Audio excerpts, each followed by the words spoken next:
Assalamualaikum warahmatullahi wabarakatuh. Pemirsa, apa kabar? Pare-pare kembali menjumpai Anda dengan serangkaian informasi yang berhasil kami rangkum untuk edisi kali ini. Bersama saya Jauhar Manikam dan saya Usatun Hasanah. Berikut apa kabar pare-pare selengkapnya.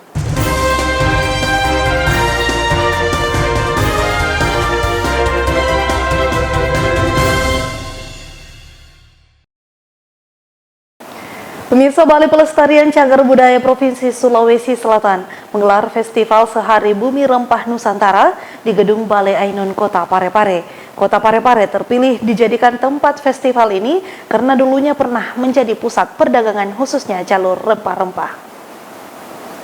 Dalam rangka mendukung jalur rempah sebagai warisan dunia di UNESCO, Balai Pelestarian Cagar Budaya Provinsi Sulawesi Selatan menggelar Festival Sehari Bumi Rempah Nusantara di Gedung Balai Ainun Kota Parepare pada Kamis 4 November 2021. Festival Sehari Bumi Rempah Nusantara ini digelar di beberapa daerah yang menjadi pusat jalur rempah, salah satunya Parepare, Sulawesi Selatan. Kota Parepare terpilih menjadi salah satu daerah yang dijadikan tempat pergelaran festival ini karena Parepare dulunya pernah menjadi pusat perdagangan, khususnya jalur masuk rempah-rempah dari seluruh Nusantara. Parepare dalam lintasan sejarah jalur rempah, ternyata di dalam Lontara sudah disebut di abad 15 itu sudah punya pelabuhan yang sangat ramai dikunjungi oleh para saudagar.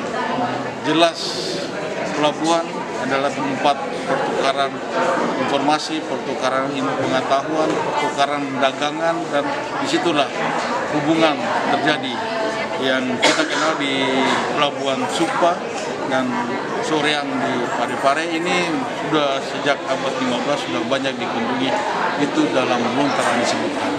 Sehingga ini adalah jalur rempah juga membangkitkan kembali ekonomi kerakyatan. Sehingga ladang-ladang juga harus banyak menanam rempah. Rempah bisa jadi herbal. Waktu masa kuliner sekarang ini, masa COVID itu rempah pada laku. Karena dibuat untuk herbal, untuk anti corona. Bercerita atau memberikan gambaran pada dua hal. Kemudian itu lahir dari ekonomi, kemudian juga berpengaruh terhadap atau saling berpengaruh dengan kuliner. Nah, kita melihat bahwa ternyata beberapa banyak makanan-makanan kita, kuliner tanda kutip, itu kemudian bercampur baur dari beberapa etnis atau dari beberapa suku atau dari beberapa sumber kebudayaan, gitu. Dan kita bisa menunjukkan, kita bisa melihat bahwa ternyata di Parepare penuh dengan percampuran kebudayaan. Nah, dari sisi ekonomi, dari sisi dari kuliner misalnya, itu semua bisa dilihat dan ada di Parepare. Melalui festival ini, Balai Pelestarian Cagar Budaya Provinsi Sulawesi Selatan mencoba memperkenalkan kembali rempah-rempah hingga menjadi warisan dunia dan kedepannya bisa membangkitkan perekonomian masyarakat. Erwin, TV Peduli mengabarkan.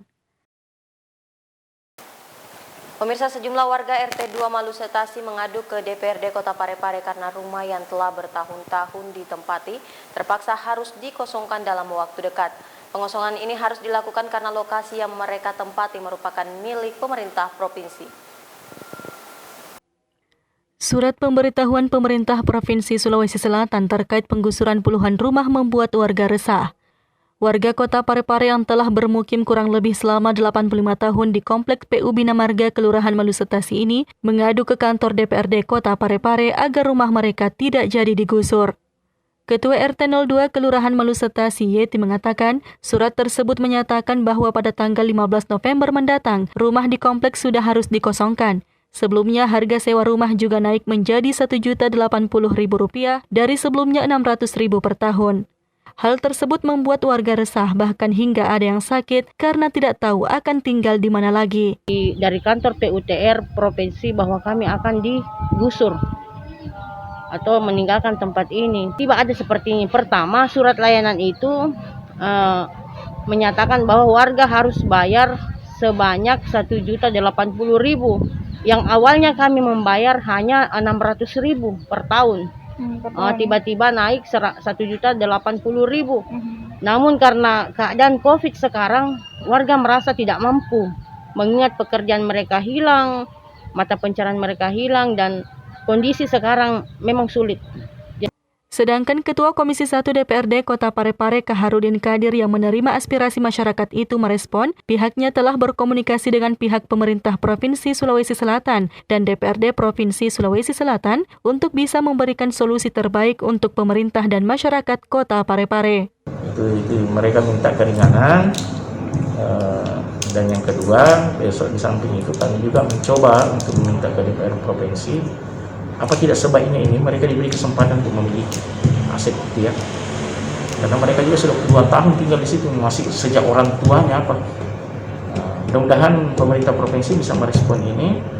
Kalaupun tidak, tentu kita berharap ada jalan keluar yang terbaik untuk pemerintah dan terbaik untuk masyarakat kita yang ada di situ. Nur Fadila Wahid, TV Peduli mengabarkan. Pemirsa, Dinas Ketahanan Pangan Kota Parepare menggelar kampanye buah dengan cara membagikan ratusan pek buah segar kepada pengguna jalan di sejumlah titik. Berikut liputan selengkapnya.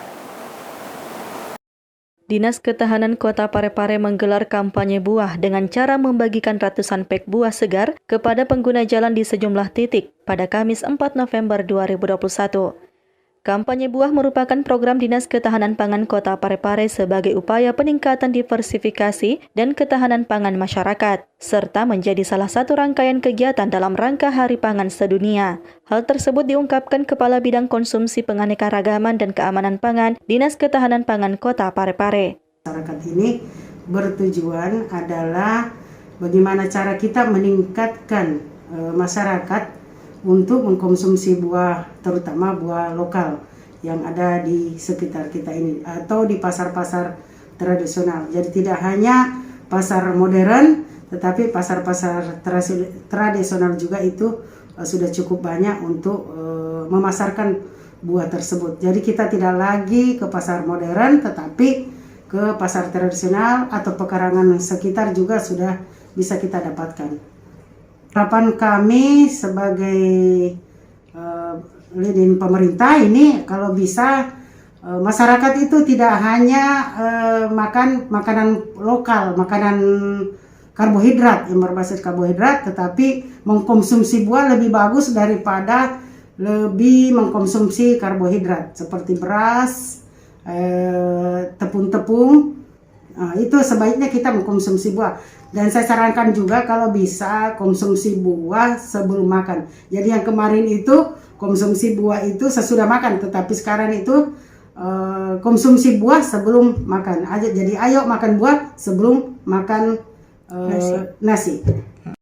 Buah segar yang dibagikan dalam kampanye buah ini dipastikan bebas dari pestisida dan bahan pengawet. Sebab sebelum dibagikan, buah-buahan yang terdiri dari pepaya, apel, pir dan pisang ini telah diuji keamanan mutunya oleh tim Dinas Ketahanan Pangan Kota Parepare. Dibanding tahun sebelumnya, jumlah pek buah yang dibagikan tahun ini mengalami pengurangan jumlah. Pengurangan tersebut terjadi sebab kesadaran masyarakat dalam mengkonsumsi buah telah mengalami peningkatan. Sri Ayu, TV Peduli mengabarkan. Pemirsa, dengan keahlian tangannya, Daeng Beta, seorang pria asal Makassar, mampu menghasilkan lukisan yang luar biasa berbahan dasar tanah liat. Karya Daeng Beta ini dibanderol mulai dari Rp150.000 hingga Rp25 juta.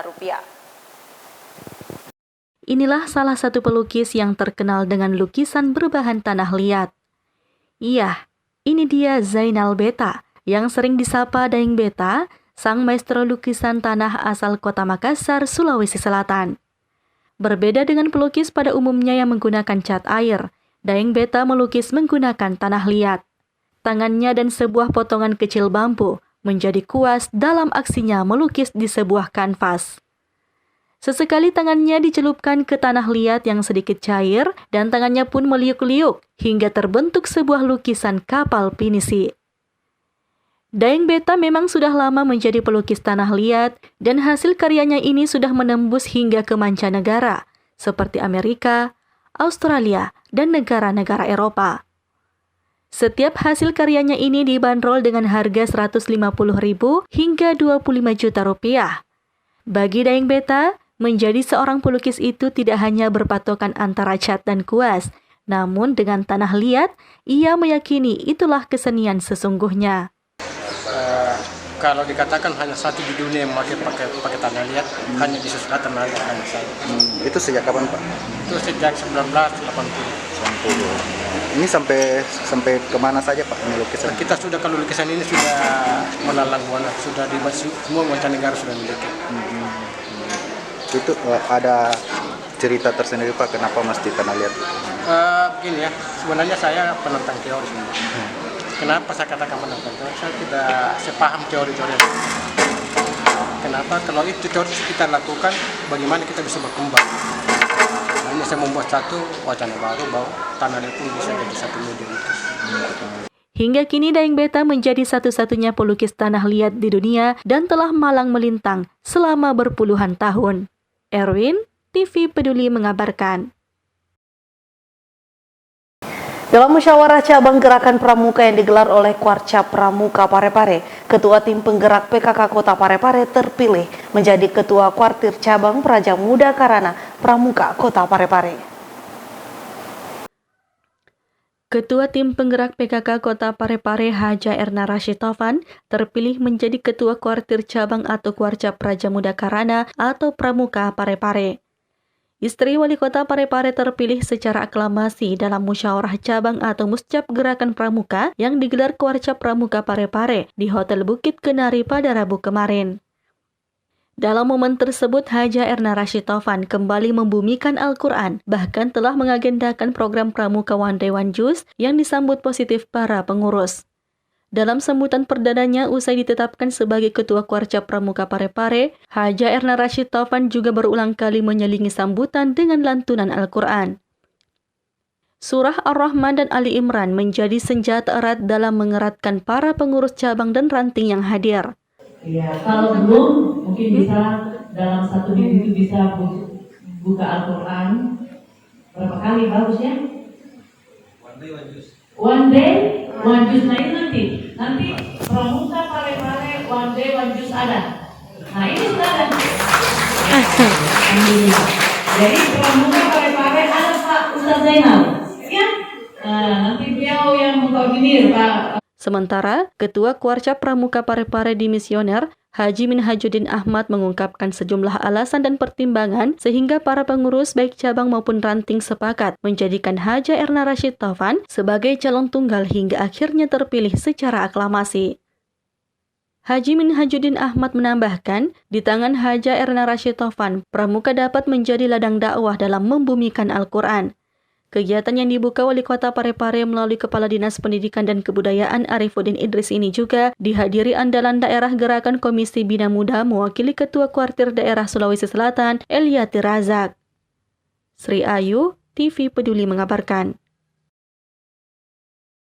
Pemirsa, mantan Ketua KNPI Parepare Asari Abdullah menghadirkan perumahan berkonsep ramah lingkungan.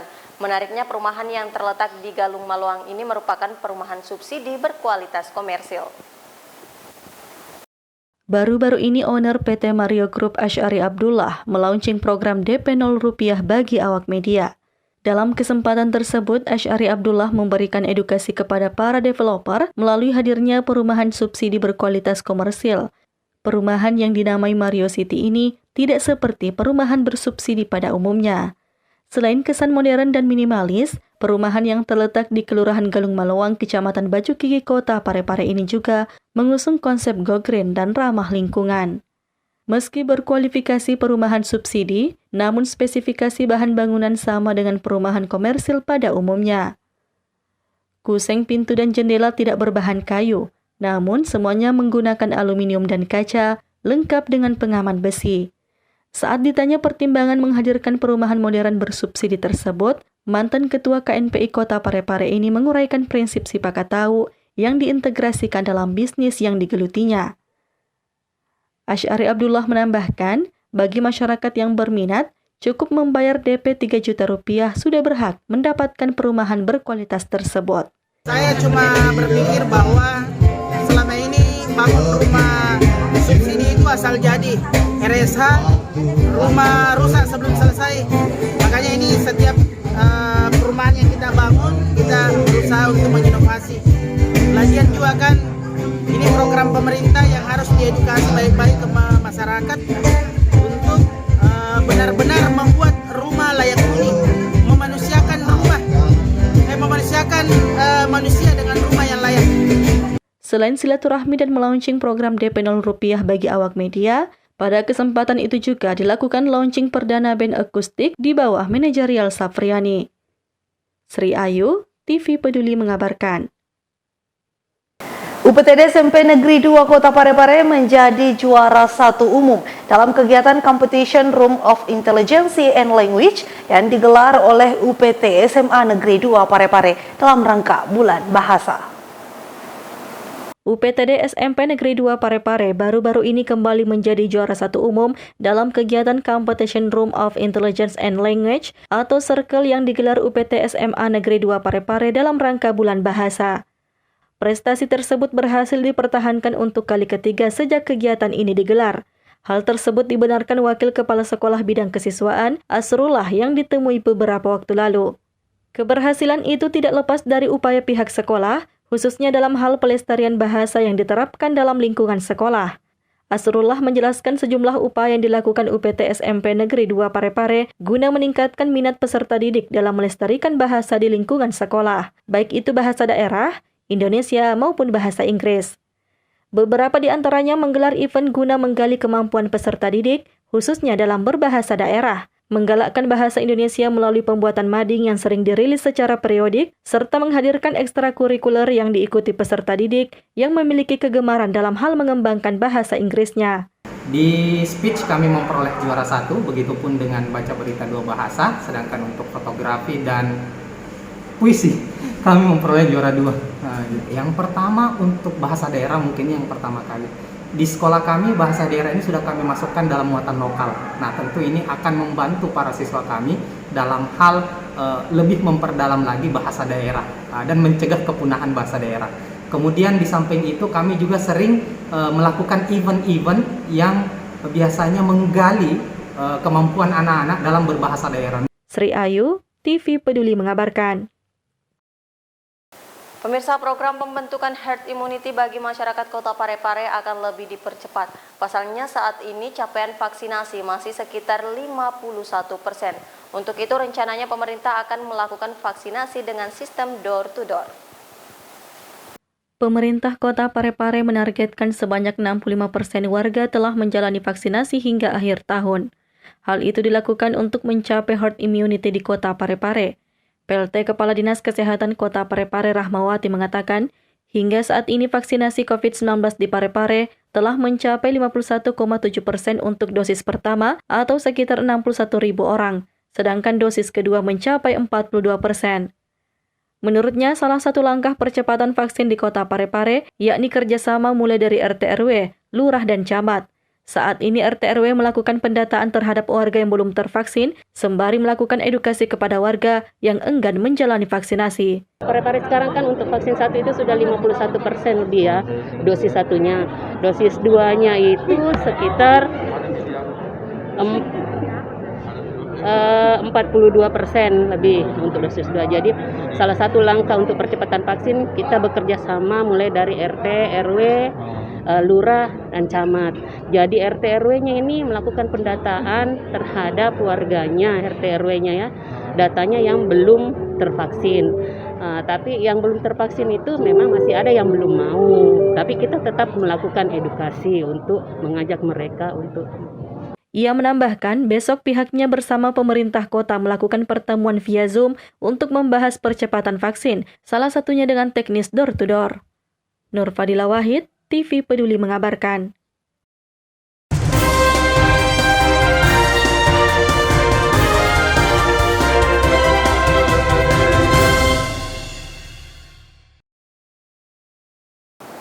Pemirsa, informasi tadi sekaligus mengakhiri perjumpaan kita kali ini. Saya Uswatun Hasanah. Saya Johar Manika mewakili segenap kru yang bertugas mengucapkan terima kasih atas kebersamaan Anda dan sampai jumpa.